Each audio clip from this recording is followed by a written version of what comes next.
Assalamualaikum warahmatullahi wabarakatuh. Di sini saya dan kelompok saya akan mempresentasikan hasil dari tugas proses bisnis TI dengan judul makalah Analisa Bisnis Perusahaan Yamaha Cabang Cengkareng. Diusulkan oleh Apriani Gustirati dengan saya sendiri, dengan NIM 1118098, Alfian dengan NIM 1118039, Dina Hartita dengan NIM 1118490, Syifa Fadila Nurfatoni dengan NIM 1118764, dan yang terakhir Syahrizal dengan NIM 1118089. Kata pengantar. Puji syukur kehadirat Allah Subhanahu wa Ta'ala atas berkat rahmat karunia-Nya kami dapat menyelesaikan makalah tentang analisa bisnis perusahaan Yamaha Cabang Cengkareng ini. Kami sangat bersyukur karena telah menyelesaikan makalah yang menjadi tugas proses bisnis ITI. Di samping itu, kami mengucapkan terima kasih kepada semua pihak yang telah membantu kami selama pembuatan makalah ini berlangsung, sehingga terrealisasikanlah masalah ini. Demikian yang dapat kami sampaikan. Semoga makalah ini bisa bermanfaat untuk pengembangan wawasan dan peningkatan ilmu pengetahuan bagi kita semua. Jakarta, 18 Oktober 2020, penyusun Dina Hartita. Daftar isi. Yang pertama ada halaman sampul, yang kedua kata pengantar, dan yang ketiga daftar isi. Selanjutnya bab 1 pendahuluan. Di dalamnya ada latar belakang, rumusan masalah, dan tujuan. Bab 2 gambaran umum rencana usaha. Di dalamnya ada tinjauan perusahaan, sejarah perusahaan, struktur organisasi perusahaan, dan proses bisnis perusahaan. Bab 3 metode pelaksanaan. Di dalamnya ada kejadian-kejadian operasional, kejadian-kejadian informasi, dan kejadian-kejadian keputusan atau pengelolaan. Bab 4 analisa SWOT. Selanjutnya bab 5 penutup, di dalamnya ada kesimpulan dan saran. Yang terakhir ada daftar pustaka. Selanjutnya bab 1 pendahuluan 1.1 latar belakang. Ekonomi adalah salah satu faktor yang terpenting untuk menyebutkan suatu negara tersebut mempunyai power. Pertumbuhan ekonomi yang semakin baik dari setiap waktunya akan memperbaiki sistem pembangunan yang semakin baik.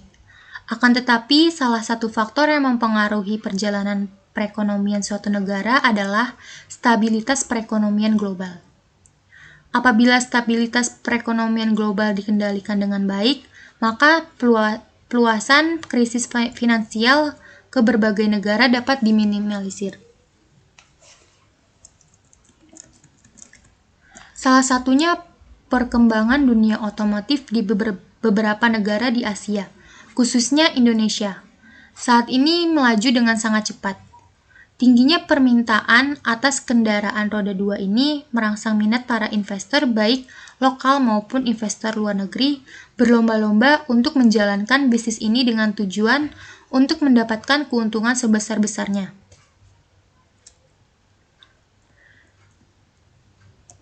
Tingginya tingkat persaingan di antara perusahaan otomotif memaksa para produsen-produsen dari berbagai jenis merek berlomba-lomba memasarkan produk-produk unggulan mereka dengan berbagai strategi, baik strategi pemasaran maupun juga strategi manajemen.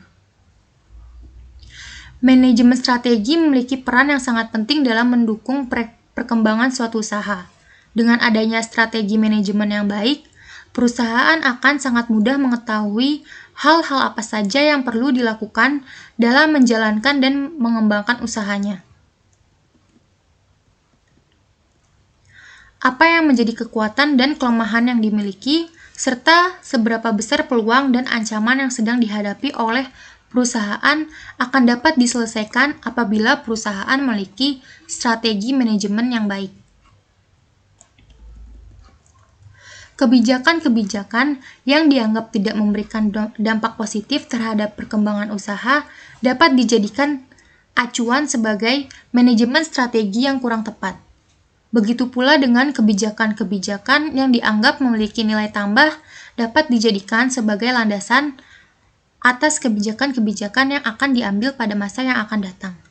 Sehingga hal-hal apa saja yang perlu diperbaiki dan dikembangkan dapat disusun dalam suatu perencanaan manajemen strategi.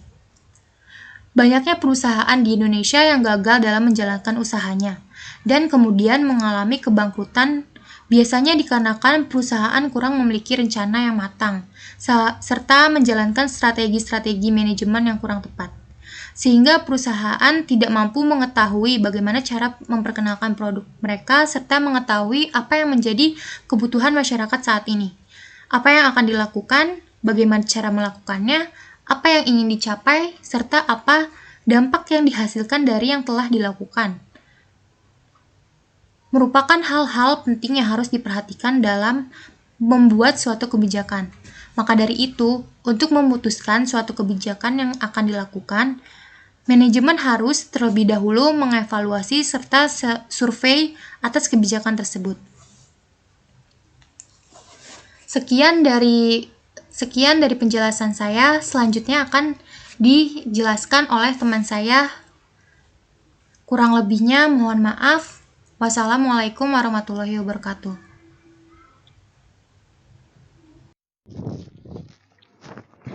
Assalamualaikum warahmatullahi wabarakatuh.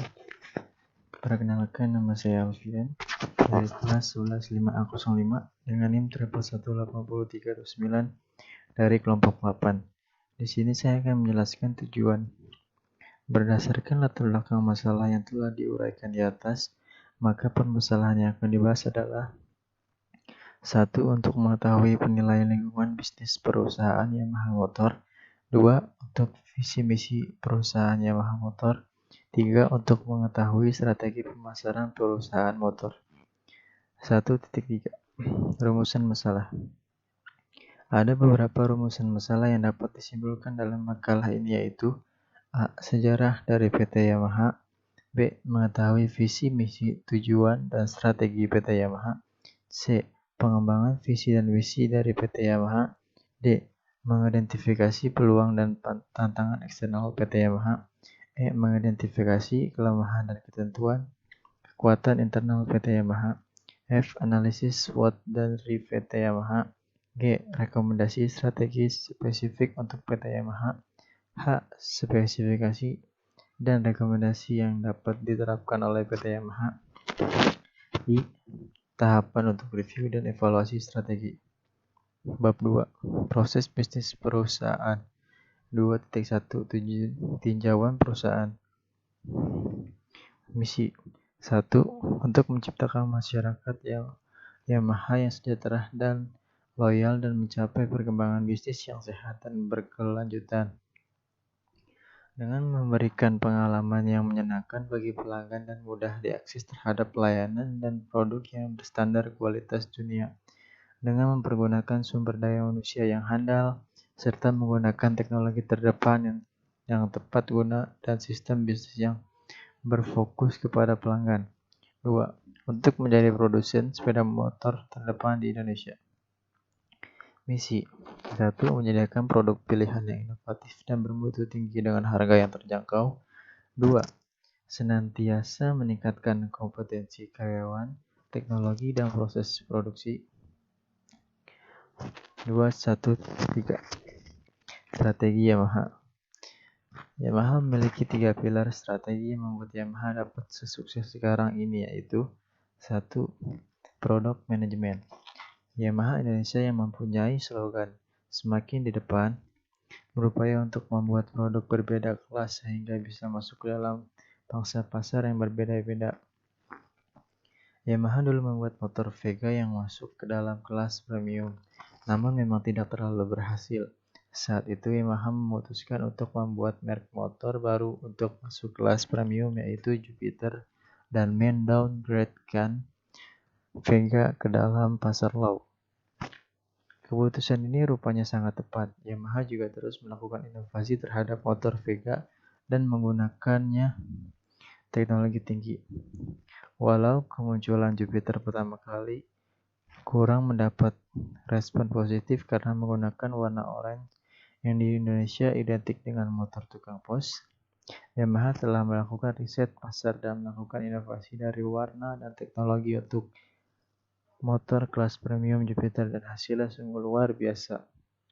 Jualan terus meningkat. Salah satu produk yang bisa dibilang fenomenal dari Yamaha adalah saat meluncurkan motor Matic Mio. Strategi ini membuat Yamaha jauh lebih unggul dibanding para competition Honda, Suzuki. Kehadiran motor Matic memang sudah tak asing di Indonesia. Sebelum Mio, ada juga Nuvo. Namun ketidakjelasan target dari motor Matic saat itu membuat kurang diminati masyarakat. Kehadiran Mio mampu masuk pangsa pasar yang belum pernah ada.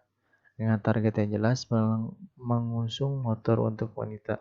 Mio mampu menjawab kebutuhan wanita akan sepeda motor yang tidak ribet, nyaman dengan desain yang juga menawan. 2. Brand management.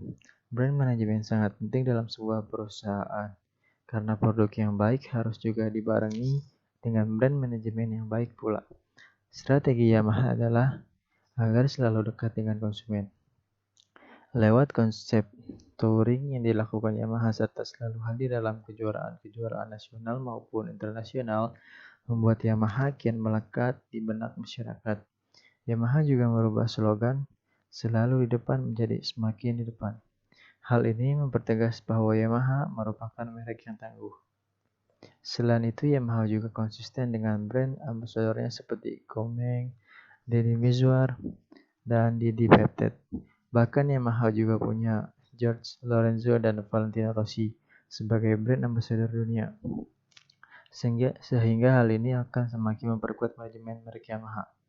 3. Consumer and Community Management. Dalam perjalanannya, Yamaha selalu menekankan kalau peran konsumen bukan hanya sekedar menjadi pembeli belaka, tapi ada komunikasi dua arah dengan konsumen. Hal ini membuat konsumen semakin tertarik dan merek yang semakin kuat di mata masyarakat. Yamaha terus mengembangkan pelayanan yang terbaik bagi konsumennya. Sekarang dealer-dealer Yamaha bukan hanya melayani pembelian saja, tapi melayani 3S, yaitu service, selling, dan spare part. Strategi Yamaha yang selalu ingin beda membuat Yamaha disegani di kalangan kompetitornya. Inovasi-inovasi yang terus dilakukan semakin memperkuat merek Yamaha sebagai merek market leader dan mempunyai market share yang luas. Seperti pada saat Honda dan Suzuki mulai membuat motor dengan 125 cc, Yamaha tetap bertahan dengan mesin 110 cc. Namun tetap melakukan inovasi-inovasi terhadap produk-produknya itu. Dan akhirnya, Yamaha memutuskan untuk mengeluarkan motor baru kelas premium 135 cc, Jupiter MX, yang menaruhkan kecepatan untuk motor bebek. Hasilnya respon penjualan terus meningkat. Sekian dari saya. Terima kasih.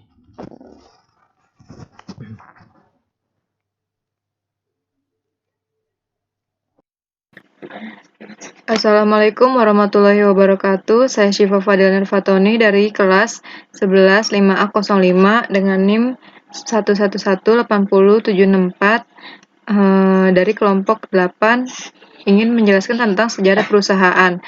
Sejarah perusahaan Yamaha berasal dari nama pendirinya yaitu Yamaha Tarakusu pada tahun 1887.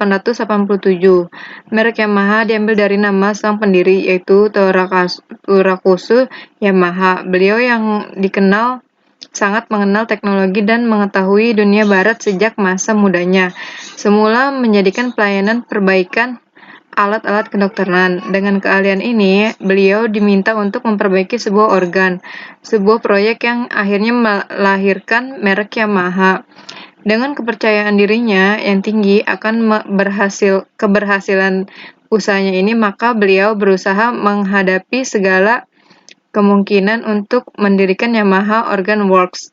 Dengan jiwa wirausahanya, wawasan yang luas dan kegigihannya untuk mengatasi kesulitan telah membangkitkan gairah beliau untuk meraih kesuksesan. Jiwa dan semangat yang sama yang telah membangun merek Yamaha dan merupakan warisan yang sangat penting bagi Yamaha Corporation sekarang ini. Nama pertama perusahaan ini pertama kali yaitu Yamaha Corp atau Nippon Gakki. Yamaha pertama kali ini dikenal sebagai perusahaan pembuat alat musik dan organ. Tak berselang kemudian, Yamaha sangat dikenal di mata dunia sebagai perusahaan terbesar pembuat alat musik di dunia. Pada 1 Juni tahun 1955, berdirilah Yamaha Motor Corp yang berbeda dengan Yamaha Corp tetapi masih dalam satu grup. Motor produksi pertamanya adalah single cylinder 2-stroke 125 cc.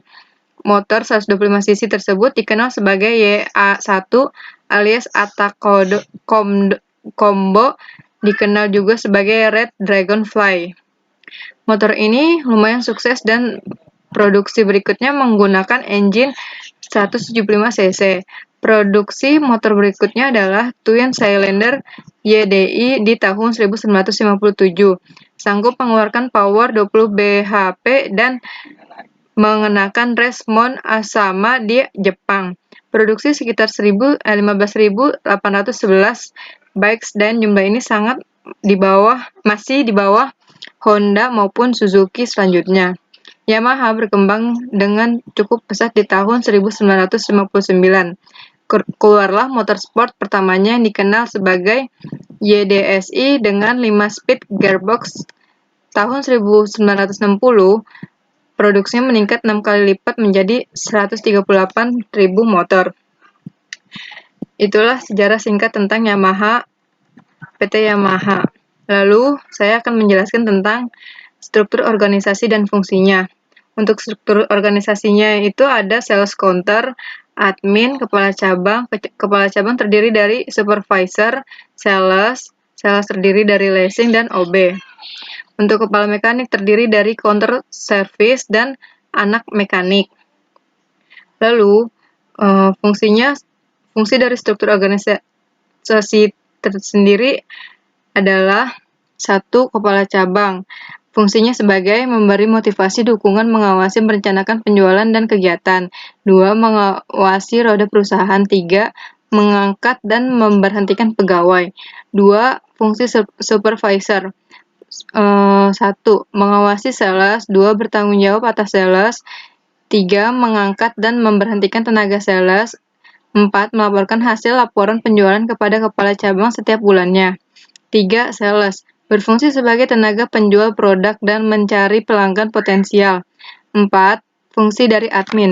Untuk fungsi admin tersendiri memasukkan data kepada Yamaha Matraman Sakti Pusat. B. Memasukkan pencairan dana leasing. 3. Absensi dan pembayaran gaji semua karyawan. 5. Kepala mekanik. Berfungsi sebagai mengorganisir kinerja mekanik. B. Melaporkan penghasilan servis kepada kepala cabang. 6. Sales counter. Menerima tamu atau pelanggan yang datang ke dealer untuk meyakinkan produk yang dimiliki Yamaha. 7. Counter service. Berfungsi sebagai melaporkan dan meminta identitas motor hasil servis, kemudian hasilnya dilaporkan ke kepala mekanik. 8. Office boy. Menjaga kebersihan kantor agar selalu terlihat bersih dan nyaman. Sekian presentasi dari saya, akan dilanjutkan oleh teman saya selanjutnya. Terima kasih. Saya Dina Hartita dengan NIM 111800490. Di sini saya akan melanjutkan presentasi sebagai berikut, yaitu proses bisnis perusahaan. Yamaha memiliki 3 pilar strategi yang membuat Yamaha dapat sesukses sekarang ini, yaitu yang pertama, produk manajemen. Yamaha Indonesia yang mempunyai slogan semakin di depan, berupaya untuk membuat produk berbeda kelas sehingga bisa masuk ke dalam pangsa pasar yang berbeda-beda. Yamaha dulu membuat motor Vega yang masuk ke dalam kelas premium, namun memang tidak terlalu berhasil. Saat itu Yamaha memutuskan untuk membuat merek motor baru untuk masuk kelas premium, yaitu Jupiter, dan mendowngrade-kan Vega ke dalam pasar low. Keputusan ini rupanya sangat tepat. Yamaha juga terus melakukan inovasi terhadap motor Vega dengan menggunakan teknologi tinggi. Walau kemunculan Jupiter pertama kali kurang mendapat respon positif karena menggunakan warna orange, yang di Indonesia identik dengan motor tukang pos, Yamaha telah melakukan riset pasar dan melakukan inovasi dari warna dan teknologi untuk motor kelas premium Jupiter dan hasilnya sungguh luar biasa. Penjualan terus meningkat. Salah satu produk yang bisa dibilang fenomenal dari Yamaha saat meluncurkan motor Matic Mio. Strategi ini membuat Yamaha jauh lebih unggul dibanding para kompetitornya Honda, Suzuki. Kehadiran motor Matic memang sudah tak asing di Indonesia. Sebelum Mio ada juga Nuvo, namun ketidakjelasan target dari motor Matic saat itu membuat kurang diminati masyarakat. Kehadiran Mio mampu masuk pangsa pasar yang belum pernah ada, dengan target yang jelas mengusung motor untuk wanita. Mio mampu menjawab kebutuhan wanita akan sepeda motor yang tidak ribet, nyaman dengan desain yang juga menawan. Yang kedua ada brand manajemen. Brand manajemen sangat penting dalam sebuah perusahaan karena produk yang baik harus juga dibarengi dengan brand manajemen yang baik pula. Strategi Yamaha adalah agar selalu dekat dengan konsumen lewat konsep touring yang dilakukan Yamaha, serta selalu hadir dalam kejuaraan-kejuaraan nasional maupun internasional, membuat Yamaha kian melekat di benak masyarakat. Yamaha juga merubah slogan selalu di depan menjadi semakin di depan. Hal ini mempertegas bahwa Yamaha merupakan merek yang tangguh. Selain itu, Yamaha juga konsisten dengan brand ambasadornya seperti Komeng, Deddy Mizwar, dan Didi Petet. Bahkan Yamaha juga punya Jorge Lorenzo dan Valentino Rossi sebagai brand ambasador dunia. Sehingga hal ini dapat semakin memperkuat manajemen merek Yamaha. Dan yang ketiga ada Customer and Community Management. Dalam perjalanannya, Yamaha selalu menekankan kalau peran konsumen bukan hanya sekedar menjadi pembeli belaka, tetapi ada komunikasi dua arah dengan konsumen. Hal ini membuat konsumen semakin tertarik dengan merek yang semakin kuat di mata masyarakat. Yamaha terus mengembangkan pelayanan yang terbaik bagi konsumennya. Sekarang dealer-dealer Yamaha bukan hanya melayani pembelian saja, tetapi melayani 3S, yaitu Service, Selling, Spare Part. Strategi Yamaha yang selalu ingin beda membuat Yamaha disegani di kalangan kompetitornya. Inovasi-inovasi yang terus dilakukan semakin memperkuat merek Yamaha sebagai market leader dan mempunyai market share yang luas. Seperti pada saat Honda dan Suzuki mulai motor dengan 125 cc, Yamaha tetap bertahan dengan mesin 110 cc, namun tetap melakukan inovasi-inovasi terhadap produk-produk itu. Dan akhirnya Yamaha memutuskan untuk mengeluarkan motor baru kelas premium 135 cc, Jupiter MX, yang menawarkan kecepatan untuk motor bebek. Hasilnya, respon dan penjualan terus meningkat.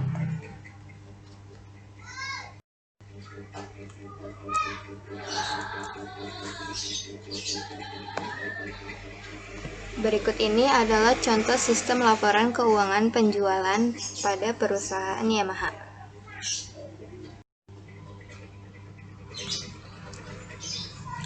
Selanjutnya pada bab 3, analisa kejadian.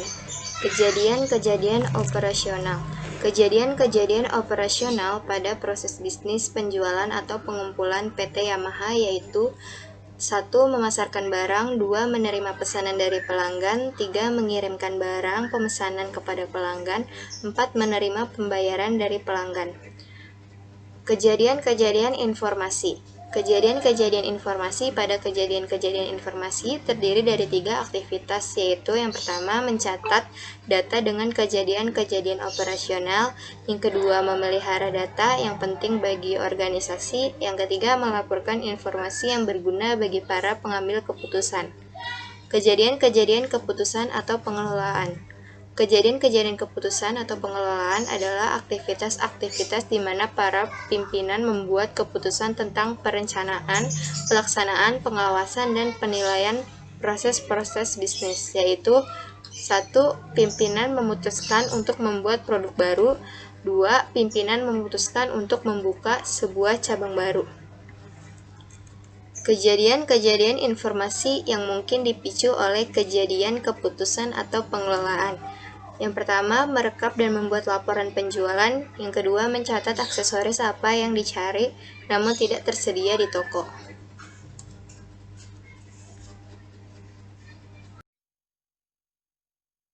Assalamualaikum warahmatullahi wabarakatuh. Saya Syahrijal ingin melanjutkan presentasi yaitu daftar pustaka. Daftar pustakanya itu dari web itu https://www.google.com/amp.list/imp.talenta/blog.insight/talenta/manfaat dan fungsi struktur organisasi perusahaan/amp/. Yang kedua https://docplayer.info/49728683 analisis proses bisnis.html. Dan yang terakhir https://sepedamotor.info/visi dan misi PT YIM perusahaan produsen sepeda motor Yamaha di Indonesia.html. Sekian dari kelompok kami, kurang lebihnya mohon maaf. Assalamualaikum warahmatullahi wabarakatuh.